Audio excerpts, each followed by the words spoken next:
तनु जी, आप flying officer बनी है। हाँ जी। गांव से बिलोंग करती हैं, हिसार जिले के अंदर गांव आता है आपका। कहाँ तक की शिक्षा आपने प्राप्त की है और फैमिली का जो इतिहास है, बैकग्राउंड है, कैसा है? दादा सुना आपके किसान रहे हैं, जी बताइए। सर मैंने अपनी स्टार्टिंग की फर्स्ट टू 8th क्लास तक की पढ़ाई मैंने अपनी विद्या विहार राजपुरा भिंड से करी है। उसके बाद 8th 9th मैंने मिर्चपुर से ही इंडस पब्लिक स्कूल से करी है। उसके बाद 11th 12th मैंने अपनी इंडस पब्लिक स्कूल जींद से करी है। अपनी ग्रेजुएशन के लिए मैं दिल्ली यूनिवर्सिटी गई थी रामदास कॉलेज में, वहाँ से मैंने अपनी ग्रेजुएशन करी है। फैमिली बैकग्राउंड की बात करें सर, हमारी फैमिली का मोस्टली बैकग्राउंड फार्मर्स का ही है।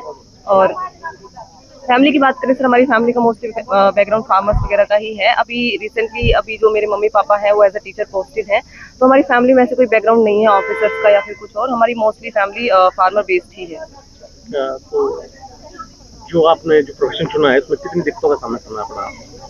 मतलब सर मैं बोलना चाहूंगी कि इस वाले प्रोफेशन में जैसे मोस्टली प्रोफेशन में सर आपको सिर्फ पढ़ाई पे ध्यान देना पड़ता है, तो इस वाले प्रोफेशन में बहुत सारी फिजिकल वहाँ पे आपके एसएसबी इंटरव्यू आपका काफी इंटेंसिव होता है, तो इसमें दिक्कतें काफी आती हैं सर। पढ़ाई वाली चीज अलग, उसके बाद ये वाली दिक्कतें अलग कि आपको वहाँ अपने 5 दिन के एसएसबी के इंटरव्यू की भी तैयारी करनी पड़ती है। दिक्कतें बहुत आती हैं सर, बट हर बार मैं अपनी कमियों को या फिर अपनी दिक्कतों को उनको हर बार इम्प्रूव करके चली जाती थी। तो सर मैं दिक्कतों को भी ऐसे लेती थी कि इस बार जो दिक्कत आती है उसके बाद अपने दोस्तों के साथ बैठ के उसको डिस्कस करके तो मैं हर बार उस चीज को सुधार के और आगे अपने आप को अच्छा करके जाती थी। बात की जाए इस दौरान जो पढ़ाई के दौरान मोबाइल से कितना दूर रही आप? सोशल मीडिया का जो ट्रेंड है, कितना दूर रही मोबाइल से आप? सर मैं अपनी जनरेशन को भी बोलना चाहूंगी, सबका बताना चाहूंगी कि मैं सोशल मीडिया पे कहीं भी नहीं हूँ, मैं मोबाइल से बिल्कुल भी वो नहीं हूँ, क्योंकि मेरी पढ़ाई के अंदर मेरी मोस्टली ऑनलाइन क्लासेस होती थी।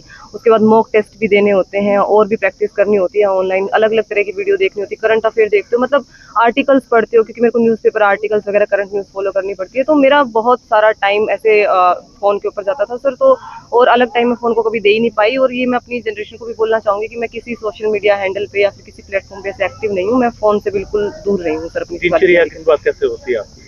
दिनचर्या की शुरुआत सर मेरी 5 बजे हो जाती है। अपने फिजिकल के ऊपर भी मेरे को ध्यान रखना पड़ता है, तो सुबह 5 बजे उठ के रनिंग करना, योगा मेडिटेशन करना, उसके बाद मैं अपनी पढ़ाई करती थी, न्यूज़पेपर वगैरह पे अपना रोज ध्यान देती थी। उसके बाद दिन में मम्मी के कुछ कामों में हेल्प कराई, उसके बाद फिर पढ़ाई करी, फिर शाम को सर मैं बैडमिंटन खेलने जाती थी 2 घंटे के लिए। उसके बाद फिर थोड़ी बहुत पढ़ाई करती थी, उसके बाद सर मैं 11 o'clock तक सो जाती थी। मेरी दिनचर्या में ऐसे नहीं था कि मैं सारा दिन ही किताबों के ऊपर बैठी रहती थी। सबसे पहले आपको जो पता लगा तो क्या भाव थे मन के जब आपको चुना गया, फ्लाइंग ऑफिसर बनी, तो सबसे पहले किसको बताया? सर ये इस लिस्ट की सर हम बहुत टाइम से वेट कर रहे थे, 2 मई को सर ये एक्सपेक्टेड थी। तो बिल्कुल ऐसे बैठे थे कि 1 महीना से कि कभी भी लिस्ट आ सकती है। तो अपने दोस्तों को मैंने बोल रखा था, एक पर्टिकुलर दोस्त को कि उसका फोन आएगा, तो उसका फोन आते ही मेरे को ऐसे पता चल गया सर कि हाँ लिस्ट आ गई है। उसके बाद मेरे को उसने फोन पे ही बता दिया कि तेरी ऑल इंडिया रैंक 5th आ गई है।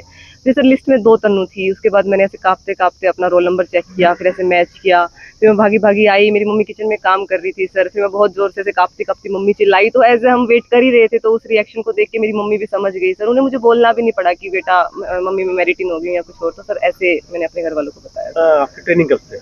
मेरी ट्रेनिंग सर 1 जुलाई से भी स्टार्ट हो जाएगी सर हैदराबाद में। तो जो बेटियां हैं जो आपको देख रही हैं, सुन रही हैं हमारे चैनल के माध्यम से, क्या उनके लिए मैसेज है, क्या आपकी एक दरख्वास्त अपील रहेगी? सर मैं उनको ये बोलना चाहूंगी कि लड़कों से ज्यादा लड़कियां डिटर्मिनेशन दिखाती हैं और डिटरमिन्ड होती हैं। तो मैं उनको बोलना चाहूंगी कि लड़कों से ज्यादा लड़कियां अच्छा हर फील्ड में परफॉर्म कर रही हैं आज के टाइम पे, आप हर जगह देख भी सकते हैं। तो उनको ये बोलना चाहूंगी कि किसी भी प्रकार की इनसिक्योरिटी या फिर आपके आसपास के लोग जो आपको पीछे खींच रहे हैं उनको सुने बिना आप जो आपका मन कर रहा है उसको करिए, क्योंकि आपके पेरेंट्स तो आपको हमेशा ही सपोर्ट करेंगे। तो आपको औरों को नहीं देखना, आपको सिर्फ अपने पेरेंट्स से सपोर्ट को लेके जो आपका मन करे, जो आपकी इच्छा हो, उसी की प्रोफेशन में आपको जाना चाहिए।